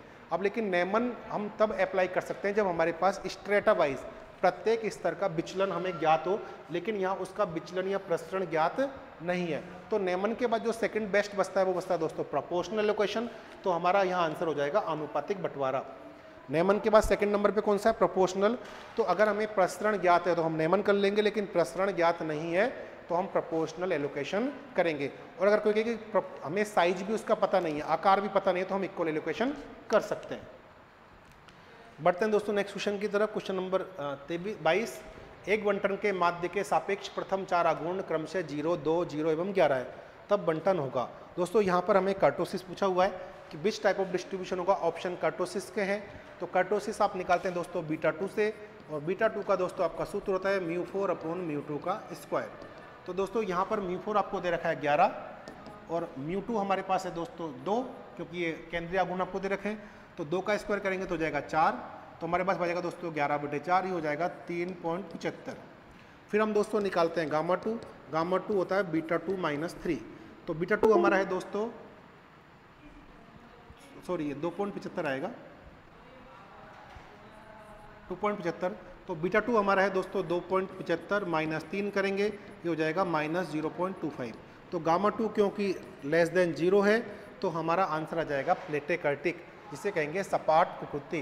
दोस्तों डायरेक्ट भी हम कह सकते हैं, अगर हमारा बीटा 2 का मान 3 से बड़ा है, बीटा 2 का मान 3 से बड़ा है, बीटा 2 का मान अगर 3 से बड़ा है, तो इसे हम क्या कहेंगे दोस्तों, इसे हम कहेंगे, अगर बीटा 2 का मान 3 से बड़ा है तो हम कहेंगे कि लेप्टोकर्टिक है। बीटा 2 का मान 3 से छोटा है तो हम कहेंगे प्लेटेकर्टिक है, मतलब चपटा है। बीटा 2 का मान 3 के बराबर तो हम कहेंगे दोस्तों मीजोकर्टिक है, मतलब मध्यम स्तर का है। तो ये हमें ध्यान रखना है। और बढ़ते हैं दोस्तों नेक्स्ट क्वेश्चन की तरफ।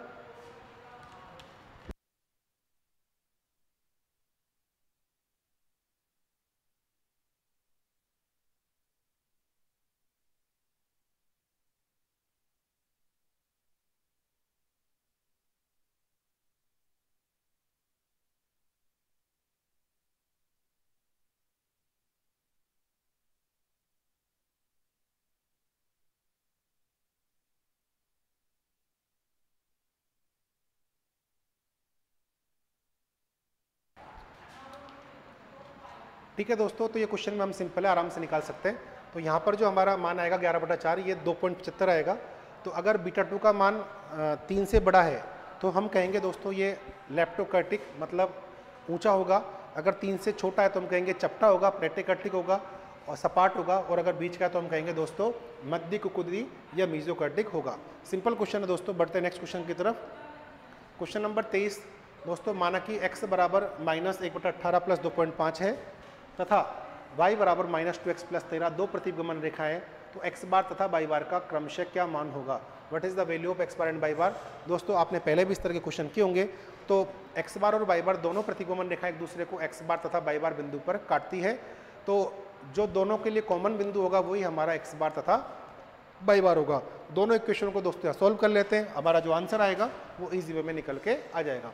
दोस्तों मेरे पास पहला है x बराबर -1/18 + 2.5।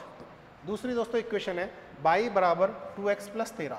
अब दोस्तों x के नीचे एक रखना, x रखना है, तो मैंने क्या किया, इसको कर दिया -2x बराबर y, या इसको दोस्तों ऐसे कर लो, 2x को इधर ले लो, 2x बराबर ये प्लस का हो जाएगा, ये हो जाएगा -y + 13। इसको मैंने ऐसे लिख दिया। ठीक है दोस्तों, तो हम यहाँ इसे लिखेंगे, ये लिख दूंगा मैं दोस्तों, x जो 2x है तो प्लस का हो गया, 2x बराबर हमारे पास आएगा दोस्तों -y, ये दोस्तों -y + 13। ये हो गई इक्वेशन 1, ये हो गई इक्वेशन 2। अब दोस्तों हमें करना क्या है यहाँ पर, अब हमें सॉल्व करना है। तो इस क्वेश्चन को मैं 2 से गुणा कर लेता हूँ। तो ये 2 से गुणा करने पर दोस्तों × 2 करूँगा तो हो जाएगी 2x बराबर -1/18 को 2 से गुणा करूँगा। दोस्तों यहाँ पर एक y और है जो मैं मिसप्रिंट हो गया, -1/18। दोस्तों यहाँ -1/18 y हो रहा है, इसके लगा लीजिएगा, -1/18 y क्वेश्चन नंबर 23 में। तो -1/18 को गुणा करूँगा दोस्तों, यहाँ पर आएगा हमारे पास 2 से गुणा करेंगे तो हो जाएगा -2/18। तो -2/18 को मैं काट दूंगा तो -1/9 हो जाएगा, 2 से गुणा करेंगे और हो जाएगा दोस्तों y प्लस, और 2.5 को गुणा करूँगा तो हो जाएगा 5। अब दोस्तों इसमें से इसको घटा लीजिए दोस्तों, ये कट जाएगा हमारे पास, और -y और ये दोस्तों हमारे पास ये प्लस का हो जाएगा, ये माइनस का हो जाएगा। तो हमारे पास 1y में से 1/9y जाएगा, तो ये बचेगा दोस्तों 8/9 माइनस का y, और यहाँ बचेगा दोस्तों 13 में से 5 गए तो 8, क्योंकि प्लस का हो गया, और इधर बचेगा दोस्तों हमारे पास 0। अब दोस्तों इसको इधर कर लीजिए, हमारे पास आया 8/9, ये हमारे पास आया 8/9 y बराबर 8। तो दोस्तों इससे में मिल जाएगा y बराबर 8/9 इंटू सॉरी ये इधर जाएगा तो दोस्तों 9/8 हो जाएगा। 9/8 इंटू 8 कट जाएगा, हमारे पास आएगा 9। दोस्तों हमारे पास बाई का मान आया 9, यही हमारा बाई बार होगा। तो बाई बार हमारे पास हो गया दोस्तों 9। तो बाई बार तो मैंने इधर लिख दिया 9। कुछ नहीं करना, दोनों इक्वेशन को सोल्व करना है। अब किसी भी समीकरण में दोस्तों y की वैल्यू रख दीजिए। यहीं पर ही हम y की वैल्यू रख देते हैं। तो y की वैल्यू मैंने यहाँ पर क्या रख दी दोस्तों, यहाँ रख दी y की वैल्यू मैंने 9। तो ये यहाँ 9 रख दिया। तो दोस्तों ये इधर आएगा, तो ये इसको इधर ले लीजिए। ये हो जाएगा दोस्तों 9 बराबर -2x + 13। तो दोस्तों इसको इधर ले लीजिए, इसको इधर ले लीजिए, तो हमारे पास बचेगा 2x बराबर 13 - 9। दोस्तों 13 में से 9 हम माइनस करेंगे तो हमारे पास बचेगा 4। x बराबर 4/2, हमारे पास आंसर आ जाएगा 2। तो सिंपल है दोस्तों, वैल्यू रख दीजिए, हमारा आंसर निकल के आ जाएगा। तो हमारा आंसर यहाँ पर x बार का मान तो हमारे पास निकल के आया दोस्तों 2 और y का मान निकल के आया 9। ऑप्शन नंबर बी हमारा सही है। ठीक है दोस्तों, बढ़ते हैं नेक्स्ट क्वेश्चन की तरफ। तो दोनों लाइनों को आपको सोल्व करना है, ज़्यादा टफ क्वेश्चन नहीं है, आराम से सोल्व हो सकता है। दोनों लाइनों को सोल्व कीजिए, बस x के नीचे x रखना है, y के नीचे y रखना है। समीकरणों को हिसाब से पहले कन्वर्ट कर लीजिए, वरना इस क्वेश्चन को करने में दिक्कत आएगी।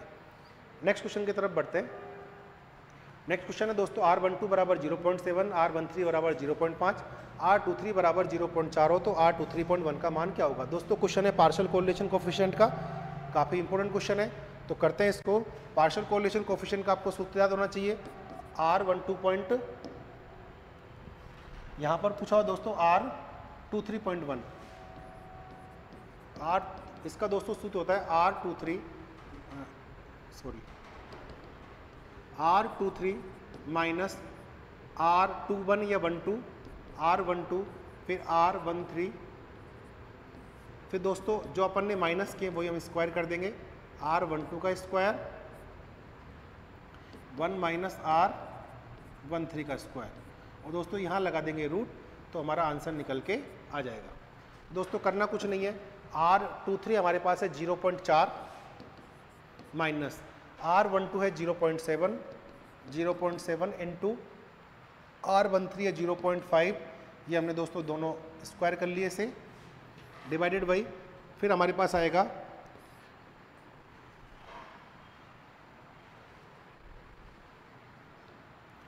1 माइनस R12 0.7 का स्क्वायर और 1 माइनस 0.5 का स्क्वायर। दोस्तों इसे लगा देंगे रूट, इसको सॉल्व कर लेंगे, हमारा आंसर निकल के आ जाएगा।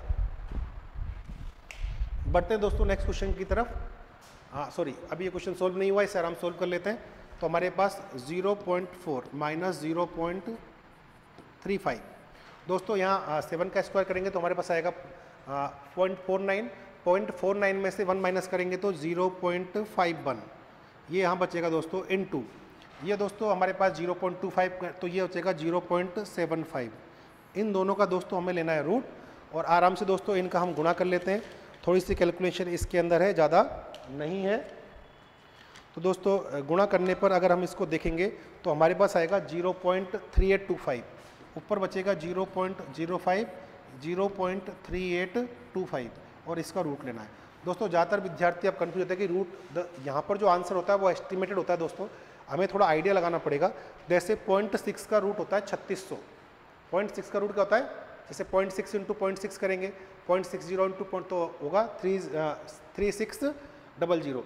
अगर 0.61 का देखेंगे तो हमारे पास दोस्तों अगर हम देखेंगे 61 इंटू 61 अगर हम करें तो हमारे पास क्या आएगा,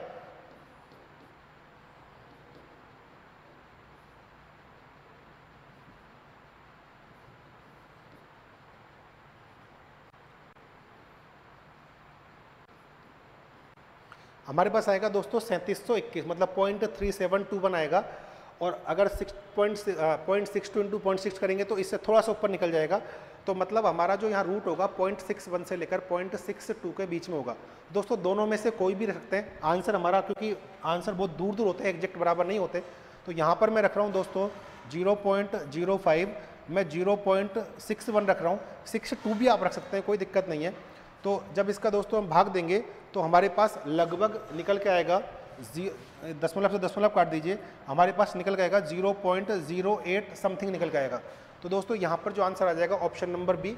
थोड़ी सी स्मार्ट कैलकुलेशन यहाँ करनी पड़ेगी हमें, क्योंकि यहाँ लगभग आंसर होता है। अब देखिए सारे ऑप्शन इससे बहुत दूर है, 0.8 बहुत बड़ा है, 0.63 अपने आप में बहुत बड़ा है, 0.7 बहुत बड़ा है, तो इसके पास केवल एक ही ऑप्शन है 0.08। तो ये दोस्तों हमारा यहाँ पर आंसर निकल के आएगा। आई होप आपको क्वेश्चन अच्छे से समझ में आ गया होगा। बढ़ते नेक्स्ट क्वेश्चन की तरफ दोस्तों। क्वेश्चन नंबर 25, 2 गुणा 2 के आसंग सारणी में किसी खाने की प्रतिशत बारंबारता 5 से कम है। दोस्तों अगर any cell frequency is strictly less than 5 है दोस्तों, तो कौन सा करेक्शन हम करते हैं काई स्क्वायर में गुडनेस ऑफ फिट को वैलिड बनाने के लिए, सही बनाने के लिए। तो दोस्तों हम यहाँ पर करेक्शन करते हैं। अगर आपने देखा होगा तो 2 तरह के करेक्शन आपने सुने होंगे, एक तो मोमेंट्स में होता है शेपर्ड करेक्शन और एक काई स्क्वायर में होता है यट्स करेक्शन दोस्तों। तो यहाँ पर हम यट्स करेक्शन करते हैं। तो यट्स करेक्शन दोस्तों होता क्या है, वो जो वैल्यू होती है जिसमें बारंबारता 5 से कम होती है, तो चारों तरफ 0.5 एक में प्लस करते हैं, एक में माइनस करते हैं, इस तरह से करते हैं क्योंकि रो टोटल और कॉलम टोटल चेंज ना हो। तो एक प्रोसेस होता है, उसका एक सूत्र भी होता है, उस सूत्र से फिर हम आंसर निकालते हैं। तो हमारा दोस्तों यहाँ पर आंसर आ जाएगा यट्स संशोधन। तो ऑप्शन नंबर सी हमारा यहाँ पर सही है। क्वेश्चन नंबर दोस्तों, 5 पदों का समांतर माध्य 5 तथा प्रसरण 4 है, तो निम्न में से 3 पद 5, 2 तथा 8 है, तो बचे हुए पद क्या होंगे। दोस्तों बहुत ही अच्छा क्वेश्चन है, बहुत ही सिंपल क्वेश्चन है, ज़्यादा टफ भी नहीं है। अगर आपको आता है तो बहुत ईजी वे में इसे हम कर सकते हैं। पहले तो देखिए दोस्तों, 5 पदों का समांतर माध्य 5 है। अगर 5 का 5 है तो दोस्तों टोटल हमारा जो होगा वो हो जाएगा, मतलब सिग्मा एक्स की हम बात करें तो 5 गुणा 5 ये हो जाएगा दोस्तों 25। और हमारे पास 3 पद दे रखे हैं, 3 पद दोस्तों यहाँ पर दे रखे हैं 5, 2 और 8। और इन तीनों का दोस्तों अगर हम टोटल करें तो इन तीनों का टोटल होता है 15। तीनों का टोटल कितना होता है 15, और हमारा कंप्लीट टोटल है 25। इसका मतलब अगर मैं 2 ऑब्जर्वेशन मान लूँ, एक तो ए और एक बी, ये जो मिसिंग है उसको मैंने ए और बी मान लिया। इसका मतलब अगर बात करूँ a + b = 10। दोस्तों एक समीकरण की 2 पद जो मिसिंग है उन दोनों का सम हमारे पास 10 है। तो पहले तो ये चेक कीजिए कि ऑप्शन में, लेकिन ऑप्शन में सारे ऑब्जर्वेशन है जिनका टोटल 10 है। तो अब हमें इसे प्रसरण से पता लगाना पड़ेगा। दोस्तों प्रसरण का सूत्र क्या होता है, आप लोगों ने पढ़ा होगा। प्रसरण का सूत्र होता है सिग्मा स्क्वायर बराबर sigma x square upon n minus x bar का स्क्वायर। ये एक प्रसरण का सूत्र होता है। कई तरह के सूत्र होते हैं, लेकिन हम यहाँ पर ये वाला काम में लेंगे। तो दोस्तों यहाँ पर इसको काम में लेने के लिए मुझे क्या करना पड़ेगा, एक्स बार हमारे पास पहले से ही है। एक्स बार एग्जामिनर ने दिया हुआ है 5 है, एक्स बार कितना है 5 है, और सिग्मा स्क्वायर दिया हुआ है दोस्तों 4 है। तो यहाँ पर तो मैंने रख दिया 4। सिग्मा एक्स स्क्वायर का मतलब है सभी जो वैल्यूज़ है उनका स्क्वायर करना है और 5 से डिवाइड करना है। तो दोस्तों अब इसका मतलब सिंपल है कि वैल्यूज़ हमारे पास कौन कौन सी है, एक 5 है, एक 2 है, एक 8 है। तो 5 का स्क्वायर करो, 2 का स्क्वायर करो, 8 का स्क्वायर करो, ए का स्क्वायर करो, बी का स्क्वायर करो। ए और बी हमारी अननोन है, और डिवाइडेड बाई क्या कर दो दोस्तों, डिवाइडेड कर दो 5 से, माइनस एक्स बार कितना है 5, तो 5 का स्क्वायर हो जाएगा 25। इसको हमें सोल्व करके देखना पड़ेगा कि हमारा आंसर क्या होगा। दोस्तों इस 25 को मैं इधर ले लेता हूँ, तो ये प्लस का हो जाएगा, ये हो जाएगा 29।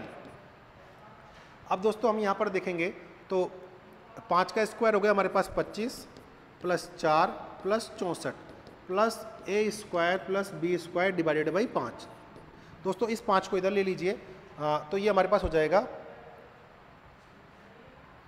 29 गुणा 5 करेंगे दोस्तों, तो 29 गुणा 5 करेंगे तो हमारे पास आएगा 145। ये 5 मैंने इधर ले लिया, तो ये हो गया दोस्तों।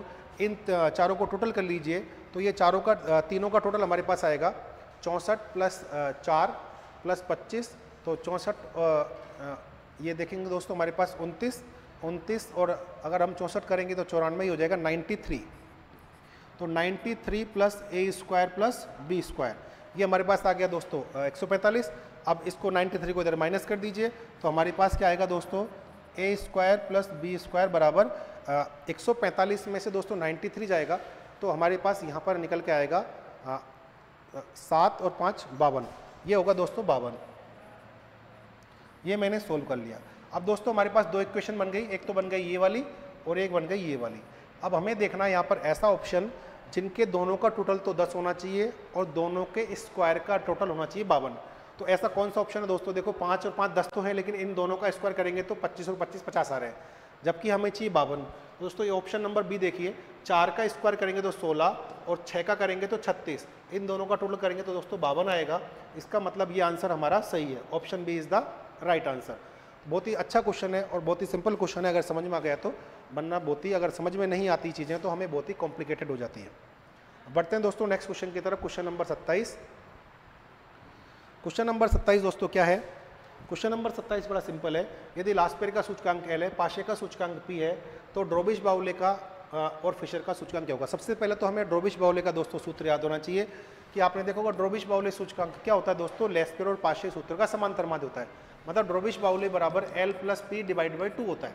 तथा फिशर का सूचकांक होता है दोस्तों L इंटू पी का रूट, L इंटू पी का रूट, दोनों का गुणोत्तर माध्य होता है। अब यहाँ पर ऑप्शन में हमारे पास एक तो है B प्लस एफ और B माइनस एफ। अब देखिए दोस्तों, ये आंसर हो नहीं सकता क्योंकि यहाँ पर रूट आना जरूरी है, क्योंकि इधर भी कोई स्क्वायर नहीं किया है, क्योंकि स्क्वायर करने पर ही रूट हट सकता था। तो एक चीज़ तो हमें, क्योंकि L और P का भी स्क्वायर कर रखा है तो ये हमें ध्यान रखना है। तो मुझे लगता है कि हमें इन दोनों ऑप्शंस में से एक चेक करना चाहिए। तो दोनों में से कोई भी ऑप्शन अगर चेक करेंगे, बहुत ही सिंपल है, अगर आप ये वाला ऑप्शन चेक करेंगे तो आराम से दोस्तों आपका सोल्व हो जाएगा। इस ऑप्शन को आप चेक कीजिए, देखिए 1/2 और ये देखिए दोस्तों a प्लस बी का whole square. a plus B का होल स्क्वायर क्या होता है? a square plus B square plus 2ab। तो a का स्क्वायर हो गया रूट l का स्क्वायर हो जाएगा दोस्तों l, a स्क्वायर हो गया, क्योंकि यहाँ पर क्या है, ये मैं रूट l को तो a मान लेता हूँ और रूट p को मैं b मान लेता हूँ। तो दोस्तों a का स्क्वायर क्या हो गया? l का रूट हट जाएगा, b का स्क्वायर हो जाएगा दोस्तों p, फिर आएगा दोस्तों प्लस 2ab, मतलब 2 root l and root p, या रूट LP भी एक साथ इसको हम लिख सकते हैं। ये दोस्तों हमारे पास आ गया। 1/2 यहाँ बाहर दे रखा है। क्या इसको सोल्व करने पर हमारे पास b प्लस एफ आता है या नहीं आता, ये हमें चेक करना है। अब देखते हैं 1/2 को मैं अंदर ले जाता हूँ, तो L/2 प्लस P/2, इसको मैं एक साथ लिख रहा हूँ L प्लस P/2 प्लस। अब दोस्तों ये इन दोनों को तो मैंने एक साथ 2 से डिवाइड कर दिया, ये गुणा में तो इसको मैं अलग से करूँगा, अंदर ले जाऊँगा तो दोस्तों ये 2 से 2 कट जाएगा।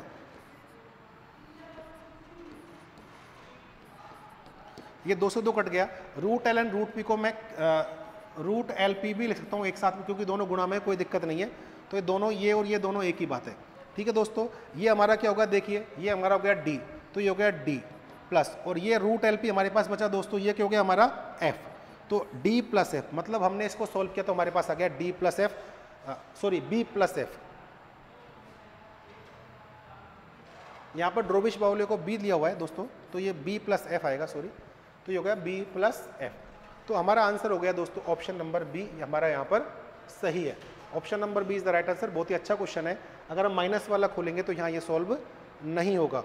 तो इसको खोलने पर हमें दोस्तों इक्वेशन जो मिली उसे आराम से L प्लस P/2 करेंगे तो ये तो गया ड्रोबिश बाउले का, और ये 2 से 2 कट जाएगा, और root L into root P ये हमारा हो गया दोस्तों फिशर का। तो इसका मतलब B प्लस ड्रोबिश बाउले और फिशर को जोड़ेंगे तो ये इक्वेशन निकल के हमारे पास आएगी। ऑप्शन नंबर B हमारा आंसर यहाँ पर सही है। क्वेश्चन नंबर ये दोस्तों इंग्लिश में है, वही सेम क्वेश्चन है। क्वेश्चन नंबर 29 क्या कह रहा है दोस्तों? ये 2 क्वेश्चन दोस्तों यहाँ जो हाइपोथेसिस के पहले भी इस तरह के मैंने क्वेश्चन लिए हैं। वापस इन क्वेश्चनों को समझने की कोशिश करते हैं। किसी परीक्षण में 1% सार्थकता स्तर पर शून्य परिकल्पना अस्वीकार कर ली जाती है। For a test the hypothesis is rejected at 1% level of significance. दोस्तों जो दे रखा कमेंट उसको सही मानेंगे। इसको सबसे अच्छा तरीका डायग्राम से करने का, एक अच्छा सा डायग्राम बनाइए। इसका मतलब दोस्तों ये आपको जो एरिया है ये आपको दे रखा है 1%, और 1% पर दोस्तों हाइपोथेसिस आपकी रिजेक्ट कर दी गई है, अस्वीकार कर दी गई है। इसका मतलब रिजेक्शन रीजन दोस्तों ये है, ये आपका एक्सेप्टेंस रीजन है, मतलब कोई भी जो पॉइंट आया है वो कहीं इसके क्षेत्र में आया हुआ है, लेकिन हमें नहीं पता कि ये पॉइंट इसके पास है या इसके पास है, इसके पास है, लेकिन पॉइंट हमारा इस अल्फा रीजन में, मतलब इस रिजेक्शन रीजन में कहीं ना कहीं है, तभी हमने हाइपोथेसिस को रिजेक्ट किया है। अब बोलते हैं दोस्तों 5% पर क्या होगा? दोस्तों 1% का एरिया इतना है, तो 5% का एरिया इससे और बढ़ जाएगा, तो लगभग ये एरिया 4% और ऐड कर दो तो ये टोटल एरिया दोस्तों कितना हो जाएगा? 5%। अब हाइपोथेसिस क्या होगी? दोस्तों वो पहले से रिजेक्शन रीजन में था, मतलब पहले इस लाइन के इधर था, अब तो हमने रिजेक्शन रीजन और बढ़ गया, तो ये इस लाइन के इधर ही रहेगा। इसका मतलब अभी भी वो रिजेक्शन रीजन में ही है। तो अगर 5% पर वो अस्वीकार कर दी गई है तो दोस्तों 5% पर भी उसे अस्वीकार किया जाएगा। ऑप्शन बी हमारा सही होगा, क्योंकि दोस्तों रिजेक्शन रीजन, अगर मैं इसे देसी भाषा में कहूँ तो एक व्यक्ति पहले से ही छाया में खड़ा है, शेडो में खड़ा हुआ है, और वो छाया में खड़ा है तो वो अस्वीकार है। अब दोस्तों शेडो उसकी राइट तरफ बढ़ रही है, अब छाया को और बढ़ा दिया तो वो तो वहीं खड़ा है जहाँ खड़ा है, तो वो पहले से ही रिजेक्ट है, तो अभी भी वो रिजेक्ट होगा। तो ऑप्शन नंबर बी हमारा यहाँ पर सही होगा। बढ़ते हैं दोस्तों नेक्स्ट क्वेश्चन की तरफ। इसी तरह का क्वेश्चन है आगे जो आपको और क्लियर करेगा इस चीज़ को। क्वेश्चन नंबर 29 क्या कहता है दोस्तों, for a test the null hypothesis is rejected at 5% level of significance. अब दोस्तों क्वेश्चन उल्टा कर दिया मैंने, पहले 1% पर अस्वीकार किया था, अब मैंने उसे 5% पर अस्वीकार किया है। अब देखिए दोस्तों, ये मेरी शेडो है और इस शेडो का जो हिस्सा है वो है 5%, मतलब रिजेक्शन रीजन 5% है। और ये व्यक्ति जो है इस शेडो में कहीं खड़ा है, लेकिन मुझे नहीं पता कि ये किस छाया में खड़ा है, ये यहाँ पर खड़ा है, ये यहाँ पर खड़ा है, यहाँ पर खड़ा है, ये मुझे पता नहीं है। बट उसे रिजेक्ट किया है तो वो है शेडो के अंदर, मतलब इस रिजेक्शन रीजन के अंदर छाया में वो खड़ा है, समझने की दृष्टि से। अब ये बोल रहा है दोस्तों कि अगर 1% लेवल ऑफ सिग्निफिकेंस कर दिया जाए, 1% सार्थकता स्तर पर शून्य परिकल्पना क्या होगी। अब दोस्तों हमने शेडो को इस तरफ रिमूव किया है, मतलब 1% कर दिया, मतलब शेडो रिमूव हो गई, पहले से कितनी कम हो गई, 4% कम हो गई। तो 4% कम होगी तो अब दोस्तों केवल ये हिस्सा बचा है। अब अगर ये व्यक्ति इधर खड़ा होगा बिल्कुल कोने में, तो ये अभी भी रिजेक्शन रीजन में, अगर ये पास खड़ा होगा तो ये दोस्तों छाया से निकल के धूप में आ गया, मतलब ये एक्सेप्टेंस रीजन में आ जाएगा। तो अब हमें ये नहीं पता कि वो व्यक्ति यहाँ पर इस जगह पर है या इस जगह पर है या इस जगह पर है, वो इधर भी हो सकता है और इधर भी हो सकता है। मतलब हम ये नहीं कह सकते कि वो अस्वीकार होगा या स्वीकार होगा, दोनों परिस्थितियाँ यहाँ पर हो सकती है। अगर वो यहाँ पर है तो दोस्तों वो रिजेक्शन रीजन में आएगा, अगर वो यहाँ पर है तो वो स्वीकार्य क्षेत्र में आ जाएगा, स्वीकार हो जाएगी। तो इस केस में दोनों ऑप्शन हमारे सही होंगे, एक्सेप्ट भी हो सकती है और रिजेक्ट भी हो सकती है, क्योंकि मुझे नहीं पता कि वह कहाँ पर है। ठीक है दोस्तों, आई होप आपको समझ में आ गया होगा। बढ़ते हैं क्वेश्चन नंबर 30 की तरफ। क्वेश्चन नंबर 30 दोस्तों, यहाँ पर इस तरह के पहले भी क्वेश्चन टेस्ट सीरीज में आपको मिले होंगे, लेकिन हर बार थोड़ा डिफरेंट टाइप का क्वेश्चन आपको मैं लेता हूँ, कभी टेस्ट, कभी पावर, कभी टाइप सेकंड एरर। तो 3 तरह की चीज़ें यहाँ पर बनती है। फंक्शन दोस्तों वही है, फंक्शन है x is greater than 1 critical reason है, मतलब दोस्तों ये क्या है, हमारा अस्वीकार्य क्षेत्र है। एक्स अगर 1 से बड़ा है तो हम उसे क्या करेंगे, क्रांतिक क्षेत्र रिजेक्ट कर देंगे। और पूछा हुआ है दोस्तों द्वितीय प्रकार की त्रुटि क्या होगी, what is the second type of error, यहाँ पर क्या होगी। तो दोस्तों आपको निकालनी है यहाँ पर second type of error. Second type of error दोस्तों कैसे निकलेगी, सेकंड टाइप ऑफ एरर का आपको कमेंट याद होना चाहिए, जिसे हम बीटा कहते हैं, उसे कहते हैं दोस्तों probability of accept H not when H not is false. और दोस्तों एच नॉट फॉल्स को हम कहते हैं H1 इज ट्रू, पहले भी आपने पढ़ा होगा, क्योंकि हम वैल्यू जो रखेंगे वो ट्रू वाली रखेंगे। वैल्यू कौन सी रखेंगे, ट्रू वाली। तो अगर एच नॉट फॉल्स है तो हम ट्रू वैल्यू यहाँ पर रखेंगे, मतलब शून्य परिकल्पना को स्वीकार कर लिया गया, जबकि वैकल्पिक परिकल्पना सत्य थी या H1 ट्रू था। तो दोस्तों हमारा जो फर्स्ट स्टेटमेंट है ये तो हमारा लिमिट तय करेगा और सेकंड स्टेटमेंट हमारी वैल्यू पुटअप करेगी। तो दोस्तों हमारा जो फंक्शन है वही हम लिमिट लगाएंगे। अब लिमिट क्या लगाएंगे दोस्तों, एक्सेप्ट एच नॉट, मतलब स्वीकार्य क्षेत्र की लिमिट लगेगी। ये जो लिमिट है x इज ग्रेटर देन 1, मतलब x 1 से बड़ा है तो हम रिजेक्ट कर रहे हैं, मतलब ये जो लिमिट है दोस्तों ये रिजेक्शन लिमिट है, हमें एक्सेप्टेंस लिमिट लगानी है। अगर मैं दूँ तो x की लिमिट दोस्तों 0 से लेकर इन्फिनिटी तक है, यहाँ पर कोई 1 है, एक पॉइंट है 1, तो दोस्तों 1 से लेकर इन्फिनिटी तक तो रिजेक्ट कर रहे हैं। क्वेश्चन में लिखा हुआ है क्रिटिकल रीजन है, x से बड़ा है तो रिजेक्ट हो जाएगा, क्योंकि क्रिटिकल रीजन आपका x से एक से अधिक से 1 होने पर वो पूरा क्रिटिकल रीजन है, और 1 से छोटा होने पर उसे एक्सेप्ट करेंगे, और हम यहाँ पर एक्सेप्ट कर रहे हैं, इसलिए हमारा जो लिमिट आएगी वो आएगी दोस्तों 0 से लेकर 1 तक, क्योंकि 0 से 1 हमारी क्या हो गई दोस्तों, एक्सेप्टेंस लिमिट हो गई या स्वीकार्य लिमिट हो गई। फिर दोस्तों हम फंक्शन रख देंगे f(x) और dx, और फंक्शन के अंदर वैल्यू पुटअप करेंगे h0 इज फॉल्स, मतलब यहाँ h1 की वैल्यू हम पुटअप करेंगे, h1 क्योंकि ट्रू है। अब h1 में थीटा का मान दोस्तों दे रखा है 1, मतलब फंक्शन में थीटा का मान 1 रख देंगे, सोल्व कर लेंगे, जो आंसर निकल के आएगा वो हमारी सेकंड प्रकार की त्रुटि होगी। तो दोस्तों फंक्शन हमारा क्या है, 0 to 1, फंक्शन हमारा है थीटा e⁻ θx, और थीटा का मान दोस्तों मैं क्या रख दूंगा, 1 रख दूंगा, तो हमारे पास बचेगा 1 इंटू e⁻x, या 1x बोल सकते हैं, और dx। तो 1 तो दोस्तों कुछ नहीं है, 1 कांस्टेंट है, कोई फर्क नहीं पड़ेगा, और e⁻x का इंटीग्रेशन हो जाएगा दोस्तों माइनस e⁻x। अब इंटीग्रेशन आपको आना चाहिए, मैंने पहले भी कहा था कि इंटीग्रेशन ऑफ e⁻x का इंटीग्रेशन जो होता है दोस्तों ये होता है e⁻x अपॉन -a। अब यहाँ दोस्तों इसके साथ कुछ भी नहीं है, 1 है, तो e⁻ एज इट इज आ गया, और हम इसको एक तरह से देखें तो दोस्तों क्या करना है, इसको करना कुछ भी नहीं था, इसको मैंने क्या किया, केवल माइनस से डिवाइड किया, -1 से, क्योंकि इसका -1 कांस्टेंट था। तो हमारे पास ये क्या आ गया, ये आ गया माइनस ई की पावर माइनस एक्स, ये माइनस ऊपर आ गया, सिंपल है। फिर इसको मैंने 0 से 1 यहाँ पर लिमिट रख दी।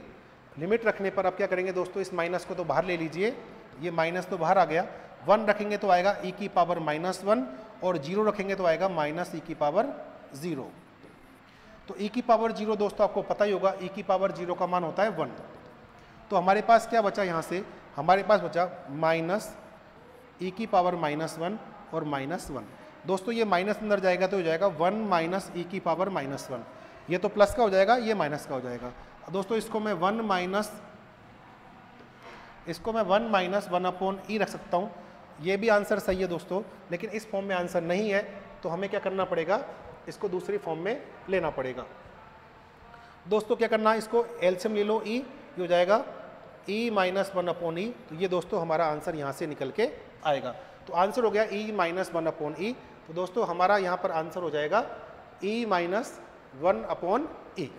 तो ऑप्शन ए हमारा यहाँ पर दोस्तों सही है। इंग्लिश वाला क्वेश्चन गायब हो गया, कोई बात नहीं, हिंदी वाला हमारे पास अभी भी है, ये हमारे पास फंक्शन है, तो आंसर हो जाएगा दोस्तों ए ई माइनस 1 अपॉन ई। ये दोस्तों आज का लास्ट क्वेश्चन था।